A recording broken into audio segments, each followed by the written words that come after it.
La próxima. Posteriores a esto surgieron estos dos estudios, el Credence y el DAPA-CKD. El primero estudió pacientes con nefropatía diabética y el segundo es el primer estudio que incluyó pacientes no diabéticos. Lo novedoso de ambos estudios, Credence y DAPA-CKD, es que ambos debieron ser suspendidos prematuramente por eficacia, por beneficio. Ambos demostraron reducir la progresión de la enfermedad renal, que es lo que el motivo por el cual nos nuclea hoy, por un mecanismo independiente de la reducción de la glucemia. La próxima. Bueno, este es el DAPA-CKD, ¿no? La próxima. Surge entonces otra revisión sistemática englobando a 4 de los ensayos grandes, los 3 primeros que ya habíamos mencionado y el Credence, que demostró la próxima, una reducción del 33% la próxima en la posibilidad de llegar a diálisis, trasplante o muerte renal de los pacientes.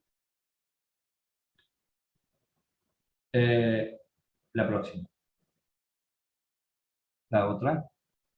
A modo de resumen, este grupo de drogas está recomendado en todo paciente diabético con enfermedad renal crónica y con filtrado por encima de 20, no está escrito acá, pero asociado a metformina.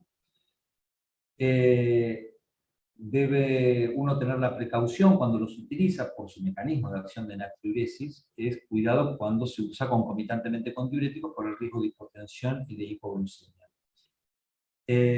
No está demostrado que su utilidad iniciarlos en pacientes con menos de 20 de clearance, pero si el paciente lo viene tomando y su filtrado cae por debajo de 20, está indicado continuarlo hasta el inicio del tratamiento sustitutivo renal.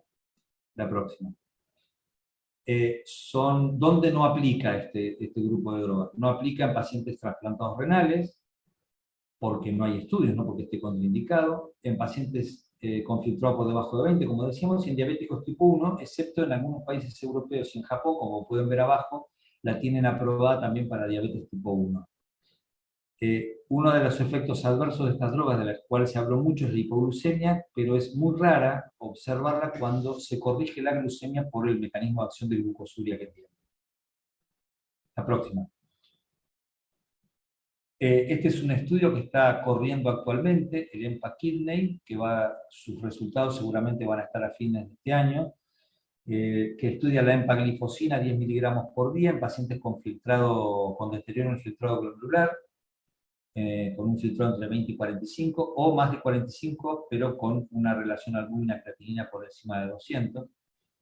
Y lo interesante de los datos que va a tirar este estudio es que incluyó solamente 1/3 de pacientes diabéticos, los 2/3 restantes son enfermedades renales no diabéticas, así que bueno, se incluyó a 6.000 y pico de pacientes, 6.600 pacientes, con todo el rango de enfermedades que nosotros estamos acostumbrados a ver que llevan a los pacientes a la insuficiencia renal terminal.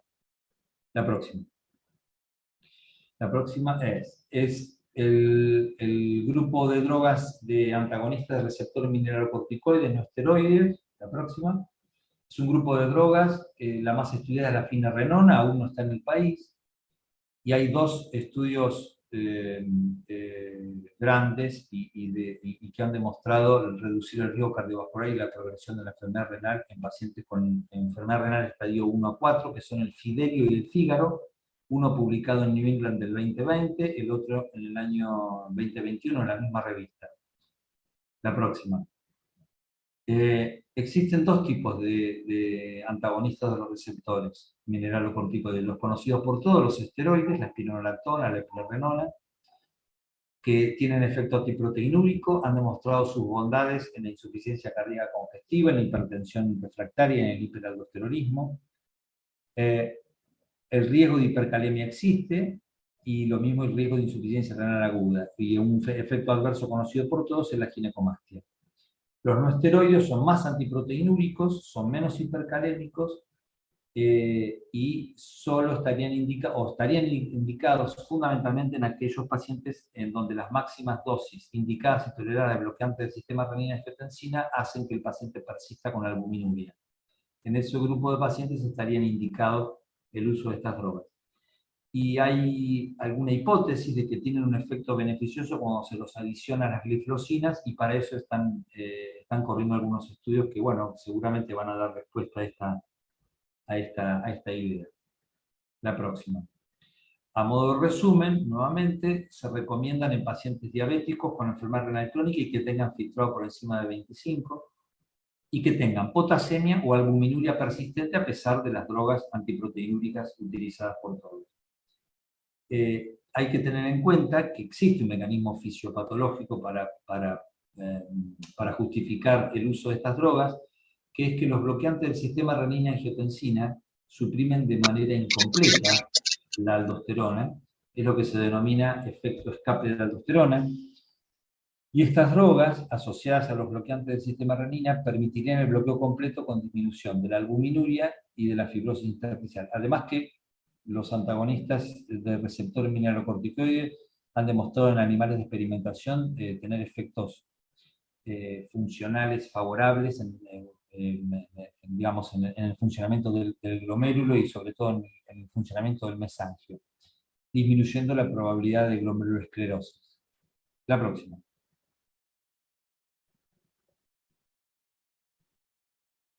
Y por último, este grupo de drogas son los llamados agonistas del péptido similglucagón. Estos agonistas no dejan de ser incretinas y del efecto que ustedes conocen, sobre todo los diabetólogos de las incretinas en los pacientes con diabetes.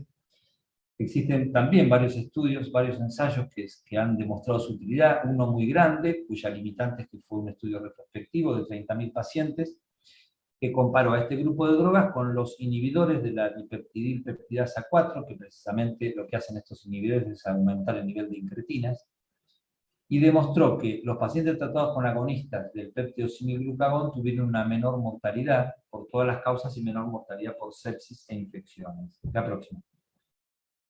Esta probablemente sea la más utilizada en nuestro país, la liraglutide. En este estudio publicado en New England en 2017, la liraglutide comparada con placebo demostró su utilidad en la reducción de los eventos cardiovasculares mayores y sobre todo en pacientes con filtrado bajo. Una cosa novedosa que demostró es que redujo un 50% la incidencia de ACV, de accidente cerebrovascular no fatal en pacientes con filtrado por debajo de 30.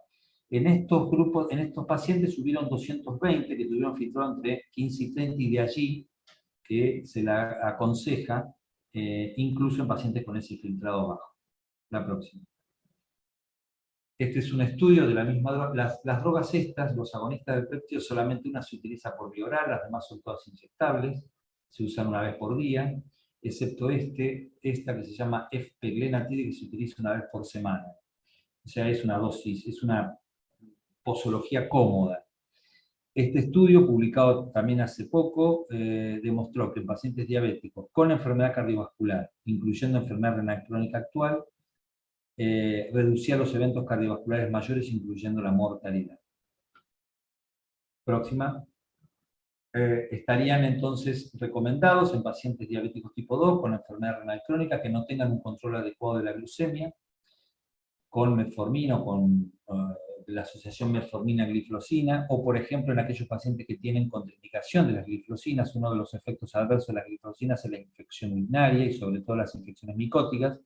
En pacientes que tienen varios episodios de esto, bueno, tendrían contraindicado formalmente el uso de glifosinas y uno podría tener en cuenta este grupo de drogas, a los agonistas del péptido similglucagón.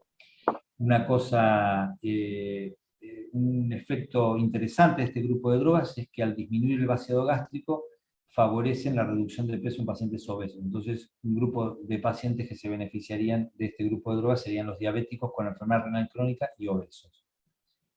La próxima, y creo que es la última, si bien, claro, ambos grupos de drogas, digamos, los agonistas del péptido similglucagón y las glifosinas son beneficiosas en la reducción de los eventos cardiovasculares, las primeras probablemente tengan o sean de elección en pacientes con enfermedad o con antecedente de enfermedad cardiovascular, mientras que las glifosinas son a considerar fuertemente en aquellos pacientes con insuficiencia cardíaca congestiva porque reducirían la hospitalización de estos pacientes y la progresión de la enfermedad renal crónica. Creo que no hay más. Romina, hay una pregunta que hace un participante sobre ¿Qué herramientas tenemos para diferenciar un aumento hemodinámico de la creatinina cuando usamos IECA o ARA2 de un aumento como expresión de injuria o daño renal? Pablo. A ver, lo que está escrito es que uno debe monitorear la función renal de estos pacientes porque precisamente por esta caída inicial en el nivel de creatinina, este aumento inicial o caída inicial, digamos, del nivel de función renal, de Clearer, y lo escrito es que no reduzca por debajo de 30-40%. Es decir, que no tengamos una creatinina por encima del 30-40% con respecto a la que el paciente tenía de base previo al inicio del tratamiento. Es frecuente ver que ante deterioro de la función renal uno se encuentra con pacientes a los cuales se les suspendió este grupo de drogas, y precisamente son los pacientes que probablemente más se beneficien. No hay que suspender este grupo de drogas porque tienen creatinina alta. Lo que hay que ver son dos cosas. Ver qué comportamiento inicial tiene la creatinina. Si cae más de un 30 o 40% del filtrado glomerular, probablemente exista algún otro problema por el cual esté contraindicado el uso de estas drogas. Y después seguirlos en el tiempo, porque los pacientes se benefician, como veíamos en ese gráfico. La pendiente se aplana de tal manera que el paciente, en vez de entrar a diálisis o llegar a diálisis o al tratamiento sustitutivo renal que se le indique, en vez de llegar, no sé, en 3 años, 4, llega mucho más posteriormente, 7, 8 años. Esa es una parte, me parece, de la pregunta. La otra pregunta es, ¿qué hacer cuando hay un deterioro agudo de la función renal? Bueno, creo yo que los bloqueantes del sistema renina, al igual que los agonistas de los receptores mineralocorticoides o las glifosinas, son drogas en donde, si bien beneficiosas en un estado estable del paciente, pueden llegar a ser perjudiciales en escenarios de injuria renal aguda. Sí, es un tema muy importante y bueno, coincido totalmente con lo que mi tocayo dijo, pero realmente hay que considerar que si se degrada mucho, primero la pregunta habla de cómo diferenciar de un efecto tóxico. Los inhibidores del sistema renina-angiotensina no son tóxicos, no dañan, no hacen necrosis tubular, generan un efecto hemodinámico. Entonces, uno nunca tiene que sacarlos pensando que es tóxico. Durante muchos años nos tocó a los nefrólogos ver cuando los cardiólogos decían que el enalapril era tóxico y con más de 2 de creatinina no se podía dar. Y usaban la palabra tóxico.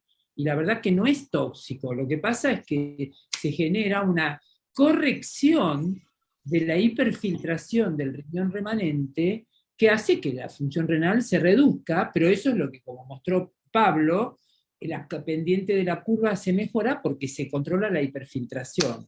Yo agregaría a la respuesta de Pablo que si la degradación es muy intensa, hay que descartar que no haya una enfermedad renovascular, claro, que entonces sí tenemos que suspender, corregir la enfermedad renovascular y volvérselos a poner. Acuérdense que no solamente las coronarias y las carótidas pueden tener aterosclerosis, sino que también las arterias renales pueden tener aterosclerosis, y si la buscan van a estar sorprendidos de cuántas van a encontrar.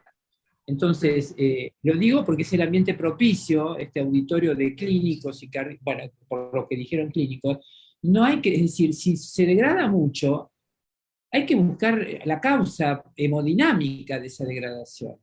Y acuérdense que todo paciente con insuficiencia renal en realidad está hiperfiltrando, y eso es lo que agrava la progresión de la enfermedad renal. Así que siempre que corrijamos la hiperfiltración le vamos a hacer bien al paciente. Y una cosa que dijiste, Pablo, un comentario de una de tus diapositivas que me parece muy importante que lo menciones, es que no hay que suspender el bloqueo del sistema renina-angiotensina cuando el paciente progresa a la enfermedad renal. ¿Cuál es tu experiencia en eso? Nosotros lo que vemos es que cuando se suspende se incendia al paciente, porque se aumenta la proteinuria, y si ustedes creen que por suspenderle el bloqueo del sistema renina-angiotensina les va a dar aire para un tiempo más de filtrado glomerular, eso no pasa, sobre todo en pacientes. Eso, sobre todo en pacientes que fueron muy proteinúricos y que ustedes obtuvieron un control de la proteinuria. Ustedes liberan ese bloqueo y el paciente se incendia. Puede ser, podríamos discutir si en el historial del paciente no hubo nunca una proteinuria importante. Bueno, ahí podríamos hablar una hora más. Pero me parece, Pablo, me permito recalcar este mensaje muy importante tuyo, que la hiperfiltración, ustedes tienen que pensar que todo paciente con enfermedad renal crónica está en realidad hiperfiltrando.